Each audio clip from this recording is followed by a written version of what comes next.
बेहतरीन drama serial सुन मेरे दिल के इस एपिसोड में आप देखेंगे कि हमशा मज़ीद काम बिगाड़ने की कोशिश कर रही है।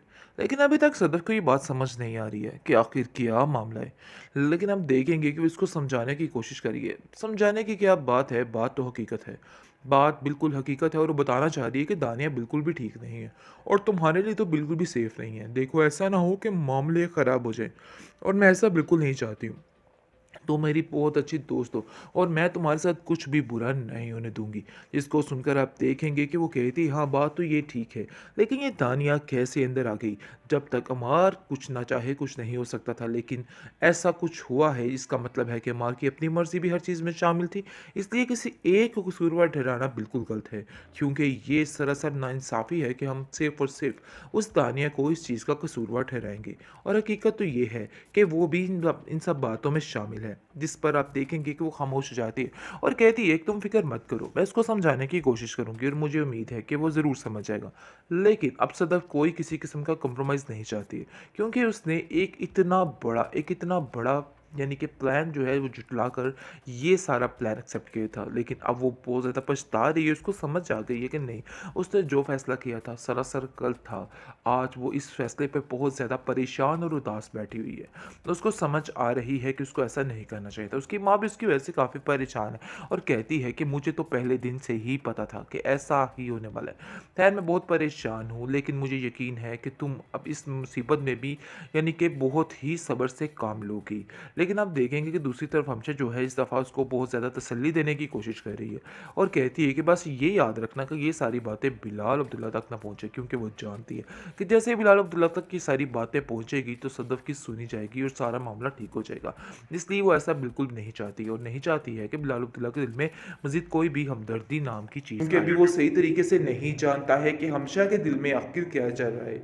अमार को मादा करने वाली भी वही थी और अमार की ज़िंदगी तबाह करने वाली भी हमशा ही होगी, क्योंकि हमशा अभी भी उसके कान बढ़ती रहती है बिलाल अब्दुल्ला के खिलाफ और न जाने आगे क्या क्या करने वाली है, जिसकी वजह से घर का माहौल बहुत ज़्यादा डिस्टर्ब होने वाला है। इस चीज़ का अंदाज़ा नहीं हो रहा है बिलाल अब्दुल्ला को और वो समझ रहा है कि हमशा कितनी अच्छी है, सबकी मदद करने की कोशिश करती है। उधर अमार की कर रही है, उधर सदफ की कर रही है और इधर मेरे लिए दोस्ती निभा रही है। लेकिन वो ये नहीं जानता कि अंदर ही अंदर जहर घोलने वाली भी ये हमशा ही है। अगर इसको इस बात का इल्म हो गया तो वो तो इसको ज़िंदा ही नहीं छोड़ेगा। खैर, अब देखेंगे कि वो बहुत खुश होता है जैसे ही इसको पता चलता है कि सदफ अपनी ज़िंदगी में बहुत खुश है। तो वो कहता है कि बस मैं उसके चेहरे पे खुशी देखने के लिए ही खुश हूँ, इसलिए मैं बिल्कुल भी परेशान नहीं हूँ, मुझे कोई परवाह नहीं है। मुझे यकीन है कि वो उसको बहुत खुश रखेगा। जिस पर आप देखेंगे कि वो उसको भी भड़का रही है और कहती है कि आप अमार को अच्छे तरीके से नहीं जानते हैं, बल्कि मैं उसको अच्छे तरीके से जानती हूँ।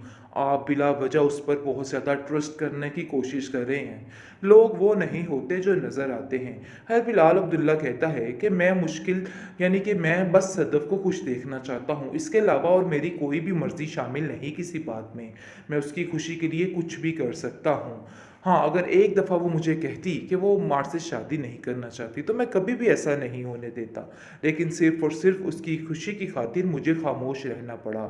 लेकिन ये बात बिल्कुल भी हमशा को पसंद नहीं आ रही है और वो सोच लेती है और ठान लेती है कि बस ये काम ख़त्म करवा कर ही रहेगी, क्योंकि इस चीज़ में भी इसको सुकून नहीं मिल रहा। हमसा की सदफ़ की ज़िंदगी में खुशी देखना उसके लिए सबसे बड़ी बर्बादी इसको नज़र आने लग जाती है।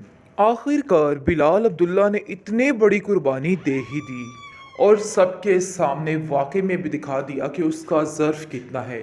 खैर, अब देखेंगे उसे इस चीज़ की ज़रा सारी भी परवाह नहीं है, लेकिन अंदर ही अंदर वो बेचारा घुट घुट के मर रहा है। दूसरी तरफ बहुत ज़्यादा खुश है सदफ, बहुत ज़्यादा खुश है अमार के साथ और कहती है कि मुझे तो ऐसा लगता है कि जैसे सब कुछ मुझे दे दिया हो बिलाल अब्दुल्ला ने।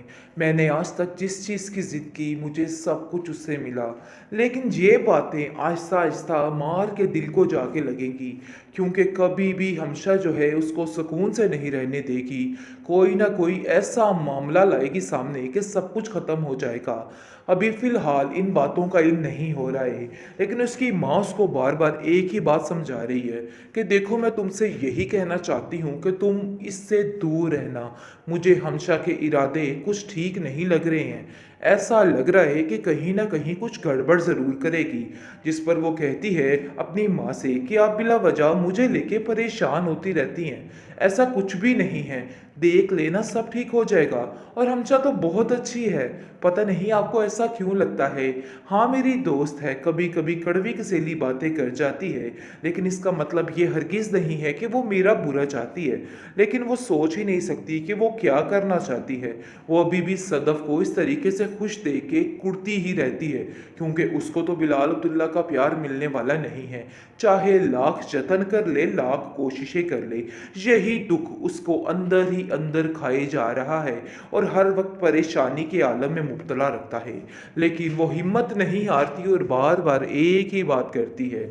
लेकिन इसकी बेहिसी जो है वो उसको सामने नज़र आ जाती है, क्योंकि बार बार बिलाल अब्दुल्ला उससे यही बात कह रहा है कि उसके दिल में उसके लिए कोई भी जगह नहीं, बल्कि किसी के लिए भी कोई जगह नहीं। क्योंकि अभी वो सही तरीके से नहीं जानता है कि हमशा के दिल में आखिर क्या चल रहा है। अमार को मादा करने वाली भी वही थी और अमार की ज़िंदगी तबाह करने वाली भी हमशा ही होगी, क्योंकि हमशा अभी भी उसके कान बढ़ती रहती है बिलाल अब्दुल्ला के खिलाफ। और न जाने आगे क्या क्या करने वाली है, जिसकी वजह से घर का माहौल बहुत ज़्यादा डिस्टर्ब होने वाला है। इस चीज़ का अंदाज़ा नहीं हो रहा है बिलाल अब्दुल्ला को, और वो समझ रहा है कि हमशा कितनी अच्छी है, सबकी मदद करने की कोशिश करती है। उधर अमार की कर रही है, उधर सदफ़ की कर रही है, और इधर मेरे लिए दोस्ती निभा रही है। लेकिन वो ये नहीं जानता कि अंदर ही अंदर जहर घोलने वाली भी ये हमशा ही है। अगर इसको इस बात का इल्म हो गया तो वो तो इसको ज़िंदा ही नहीं छोड़ेगा। खैर, अब देखेंगे कि वो बहुत खुश होता है जैसे ही इसको पता चलता है कि सदफ़ अपनी ज़िंदगी में बहुत खुश है। तो वो कहता है कि बस मैं उसके चेहरे पे खुशी देखने के लिए ही खुश हूँ, इसलिए अब मैं बिल्कुल भी परेशान नहीं हूँ, मुझे कोई परवाह नहीं है। मुझे यकीन है कि वो उसको बहुत खुश रखेगा। जिस पर आप देखेंगे कि वो उसको भी भड़का रही है और कहती है कि आप अमार को अच्छे तरीके से नहीं जानते हैं, बल्कि मैं उसको अच्छे तरीके से जानती हूँ। आप बिला वजह उस पर बहुत ज़्यादा ट्रस्ट करने की कोशिश कर रहे हैं। लोग वो नहीं होते जो नज़र आते हैं। खैर, बिलाल अब्दुल्ला कहता है कि मैं मुश्किल यानी कि मैं बस सदफ़ को खुश देखना चाहता हूँ, इसके अलावा और मेरी कोई भी मर्ज़ी शामिल नहीं किसी बात में। मैं उसकी खुशी के लिए कुछ भी कर सकता हूँ। हाँ, अगर एक दफ़ा वो मुझे कहती कि वो मार से शादी नहीं करना चाहती, तो मैं कभी भी ऐसा नहीं होने देता। लेकिन सिर्फ़ और सिर्फ़ उसकी खुशी की खातिर मुझे ख़ामोश रहना पड़ा। लेकिन ये बात बिल्कुल भी हमशा को पसंद नहीं आ रही है, और वो सोच लेती है और ठान लेती है कि बस ये काम ख़त्म करवा कर ही रहेगी, क्योंकि इस चीज़ में भी इसको सुकून नहीं मिल रहा। हमसा की सदफ़ की ज़िंदगी में खुशी देखना उसके लिए सबसे बड़ी बर्बादी इसको नज़र आने लग जाती है।